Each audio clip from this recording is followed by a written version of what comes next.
جب حضرت امام حسین کھڑے ہوئے یزید کی فوج کے سامنے تو کوفہ کے لوگوں کو پتا تھا کہ حضرت امام حسین رائے حق پہ کھڑے ہیں، لیکن یزید کے ظلم کے خوف سے کوفہ کے لوگوں انہوں نے مدد نہیں کی حضرت امام حسین کی، اور ہمیشہ وہ لوگ پچھتائے، بعد میں وہ پچھتائے کہ ہم نے اتنا بڑا سانیہ ہونے دیا خوف کے اوپر، خوف کی وجہ سے ہم نے اتنا بڑا مسلمانوں کی تاریخ میں ظلم ہونے دیا، بڑا پچھتائے۔ تو ہر دور میں یزید ہوتے ہیں، اور ہر دور میں یزید لوگوں کے اوپر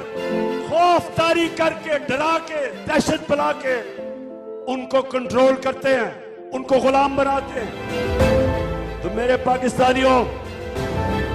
پھر سے واپس چلو، جو دعویٰ ہے اللہ سے، لا الہ الا اللہ، کوئی نہیں ہے خدا اللہ کے سوا۔